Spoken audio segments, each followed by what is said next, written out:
Quero cumprimentar você que está de volta com a gente aqui no programa Adoração em Família de hoje. Estamos estudando o capítulo 18 do livro Mente, Caráter e Personalidade, volume 1.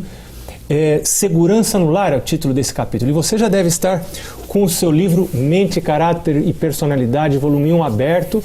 E já pode ir procurando o guia de estudos que está aí no final do seu livro. Hoje temos conosco dois pastores. Pastor Giovanni Félix de Souza, que é líder de Ministério da Família da União Sudeste, da região de Rio e Minas, Espírito Santo. E temos também o pastor Geraldo Magela Tostes, que é o líder de Ministério da Família da Igreja Adventista na região ali da Bahia e Sergipe. Muito prazer ter vocês aqui com a gente. Pastor Geraldo, nós vamos falar de culto da família. A gente sempre começa o programa Adoração da Família falando de culto da família. Sim. Você não é de família adventista, lá do seu lar de origem, mas uma vez eu ouvi falar você dizer que havia culto da família na sua casa. Pois então, isso é muito engraçado, né?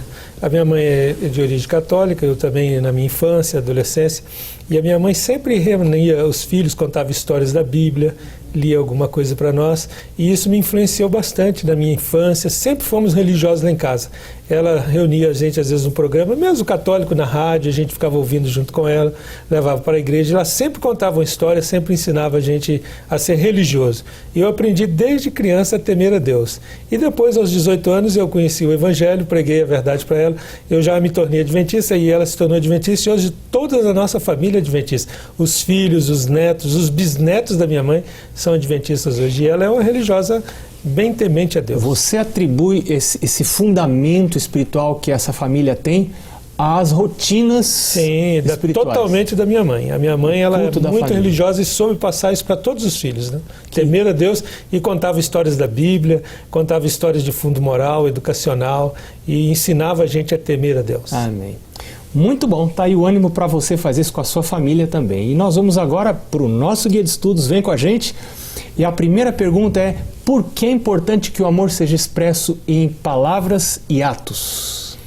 Pastor, a gente olha, nós podemos observar, melhor dizendo, do livro, na página 153, no terceiro parágrafo, você encontra lá: o amor não pode existir por muito tempo sem se exprimir.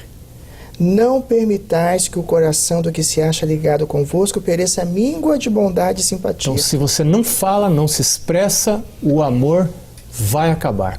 E que tipo de pensamento não é correto a gente abrigar? Essa é a segunda pergunta. Esse pensamento aí eu gostaria de dizer, porque hoje é muito comum alguém dizer assim: eu me arrependi de casar com essa pessoa, eu casei com a pessoa errada, eu devia ter casado com aquela. Isso é um erro muito grande, você achar que você casou com alguém errado e você tomou uma decisão errada.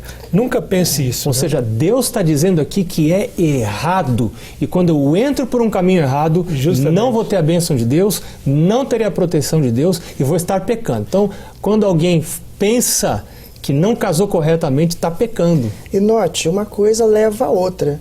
Se eu não aprendo a exprimir o que eu sinto, o amor não se desenvolve. E, consequentemente, alguma coisa vai funcionar. Eu vou dizer: não, eu não casei com a pessoa certa, foi um erro. Na verdade, eu não soube trabalhar, eu tenho que trabalhar o meu relacionamento. O amor, ele tem que ser construído e expresso a cada dia.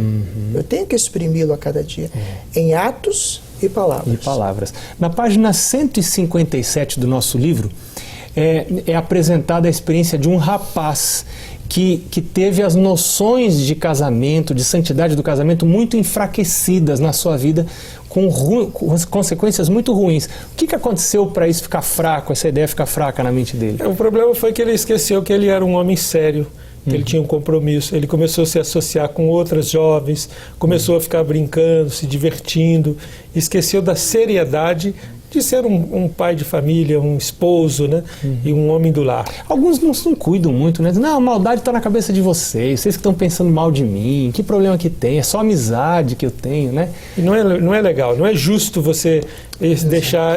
Você é como um jovem comum, cheio de amizades, né? Você é uma pessoa séria, né? É verdade. E um outro fator também que tem crescido muito hoje são os jogos eletrônicos. E o texto fala disso, né? O amor às diversões Isso. E aquela época já era preocupante. Imagina hoje, onde tudo é rápido, onde tudo funciona, a sua mente fica trabalhando diretamente, você começa a perverter os seus sentimentos, a perverter os seus costumes, e a sua mente começa a ser trabalhada de maneira contrária, o que não contribui para um bom relacionamento em casa e não coloca limites até mesmo no meu relacionamento externo. Verdade. Agora nós vamos entrar num assunto assim bastante controverso, né?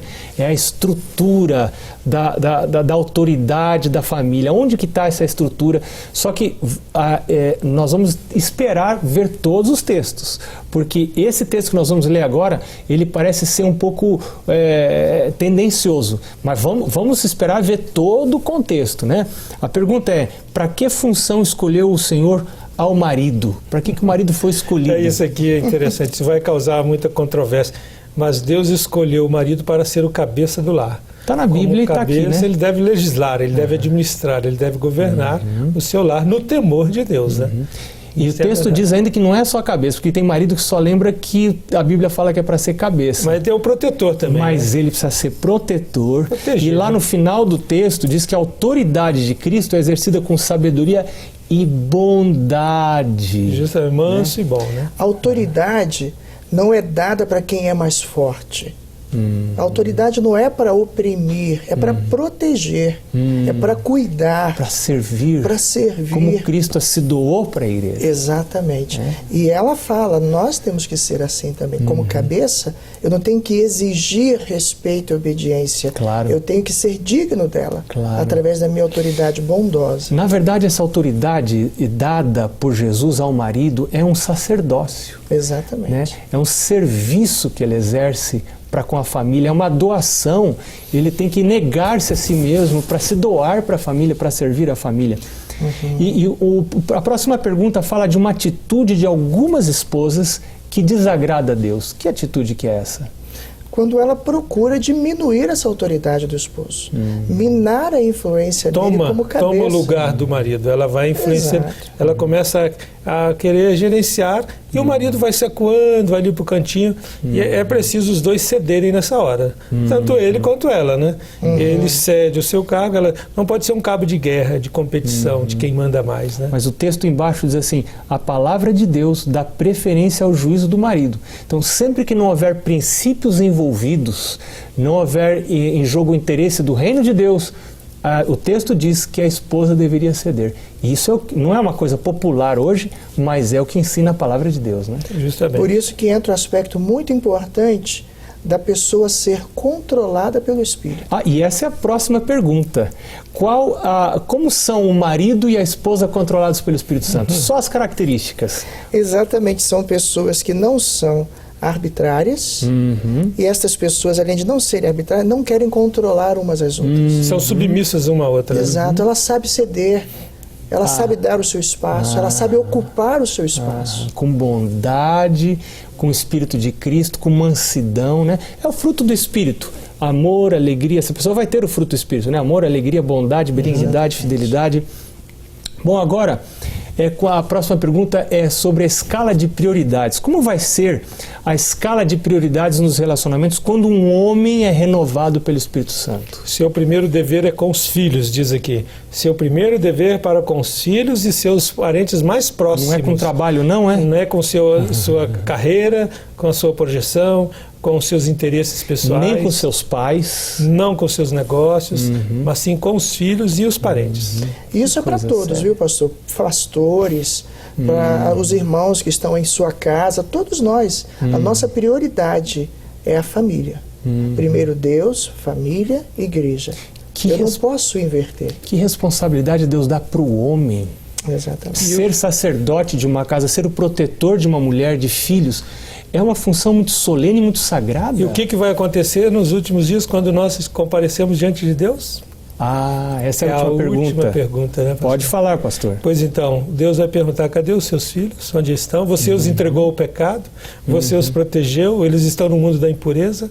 Portanto, a responsabilidade é muito maior. Deus não vai perguntar como é que foi o seu negócio, a sua carreira. Quanto dinheiro você ganhou? Quantas casas você construiu? Se deu bem na vida. Não, ele vai perguntar, cadê os seus filhos?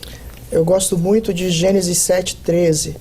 Quando Deus falou, Noé, entra na arca, pega a tua família e entra na arca. Tu e tua família. Ele abraçou a esposa, os filhos e as noras e disse, em outras palavras, pois não, Senhor, nós estamos prontos. Amém. Noé soube dirigir sua família. Amém.